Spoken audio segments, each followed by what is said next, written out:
What's up, Doc? Two-part question for you. What and where has your best meal been in the bubble? And what is the process of getting food like since you went through quarantine? We've had a lot of good meals, so I don't know. We order a lot from out for the most part, but again, we're not really focused on meals and stuff like that. So we'll let everybody else kind of make a big deal about that. Okay. Next question will come from Nick Hamilton. Hey. Oops, I'm sorry. Hey, Doc, how you doing? Hey, what's going on? Your message during the whole quarantine was win the weight, making sure players were mentally as well as physically, prepared for this moment. I know you guys have had only a few practices, but what have you seen from the players in these last few practices?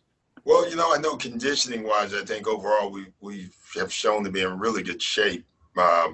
It's still obviously not like basketball shape, but I've been pleasantly surprised there. The mental part is it's a tough process. I mean, you have to go through it.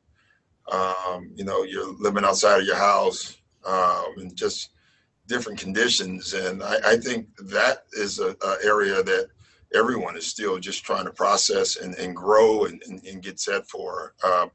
I do think we came here with the right mindset, but I still think we just got to go through a lot of this and get our mindset. Okay, next question is going to come from Andrew. Hey, Doc. Terrence mentioned that you guys have been able to do some 5-on-5, and as you guys are cognizant of not ramping up too quickly to risk injury, how have you kind of structured practices to get guys reps so they can get back to game shape so far?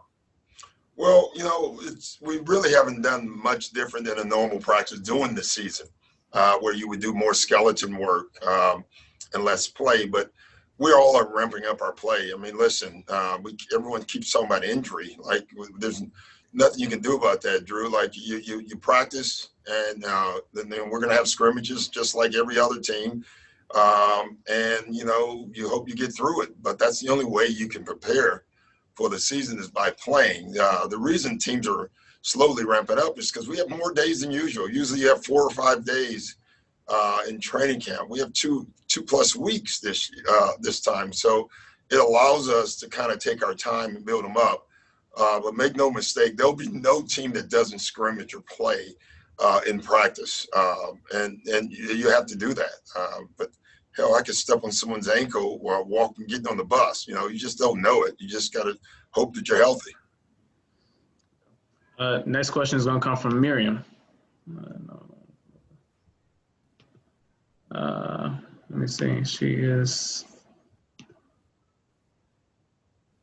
I don't know what happened. There we go. Here we go. Hey there, Doc. Hey, what's up? What's up? So from what you guys have been able to do, what do the guys look like? How do they look? Do they look like they haven't played in 4 months, or are you happy with where they? They look really good. Are we sharp? No, of course not. But we're good. Like we're picking up stuff. We don't need to install things. We need to review things, and we are going to add a couple of new wrinkles to some of the things we do. But overall, the retention has been amazing, and that's helped us because that means we can move on to something else, and that's been very good for us. Okay.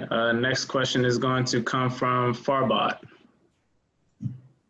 Hey, Doc, now that you guys have been in the bubble for almost a week or so now, what are some of the things you can do now that you're here to keep everybody mentally focused for the next 3 months and not want to leave or get anxious about trying to leave the bubble? Probably stay away from them. Hell, they don't want me around a lot, so that would probably be the number one thing. And the other thing, there's a lot of things to do. It's not normal life. And again, there's just so much talk about it. But like our guys, honestly, we talk about it. Let's just do our jobs. After we're done practicing, live your life to the best that you can live it here. And that's what we're trying to do. We're trying to just live our life, have our best Disney life, and that's what we're doing. There's restaurants the guys can go to, guys that gone fishing, there's bowling, there's movies. There's a lot. There's just no dates right now. You know, you're doing it alone or with the group. So, you know, a lot of guys have brought their bikes. I brought my bike. It's still in the room. It's yet to leave the room. But the thought is nice. Hopefully someday I get on it. You know, there's golf. So we got a lot to do. You know, it's still not normal, but that's fine with us. Like, again, we're going to live the best Disney life that we can. Okay, I'm going to take two more questions. Hope I'm pronouncing your name right, Paulo. I don't think you did, but go ahead. So I'm sorry. I'm sorry, brother. It's fine. Hey, Doc, I'm wondering if, given the size limitations to your traveling party, there are any, you know, things that you find yourself or other coaches doing that maybe in a regular environment you wouldn't have to do just because there are only a few of you guys down there? Yes, it's probably everything. You know, we've cut our staffs in half, and, you know, that's really tough, especially from the coaching perspective, you know, not bringing all our coaches. It's very difficult not to do. We do Zooms every day, obviously, with the guys that aren't here, but everybody has to multitask. I mean, everybody has to throw and pitch in, from Dennis to me. Like, there's nobody above doing something different, and I think everybody's willing to do that. It's just the low point. Now that I think about that, that's what that sounds like. So, last question will come from Charlie. Hey, Doc, just a little follow-up on the mental preparation question. How much do you rely on your veterans? I mean, you mentioned leaving these guys alone sometimes. How much do you rely on them over the last couple months and then now? And then how do their leadership styles differ from each other and complement each other? Well, you know, you always rely on your veterans, Charlie. Having said that, there's nobody or no one that has gone through this. You know, this is new for all of us. So, you know, I think this is one of those things you do together. You take advice, you listen to the veterans. But this is one of those things for the entire league. It's the first time. I don't know how many conversations I've had with veteran players where I'm walking to our meal room where you see another veteran player from another team, and we look at each other and it's like, who would have thought? But this is where we're at, man. Like, and so we're going to all figure it out. You know, let's just stay healthy. That's obviously the first key. And if we can do that when the games start, I think it'll be similar.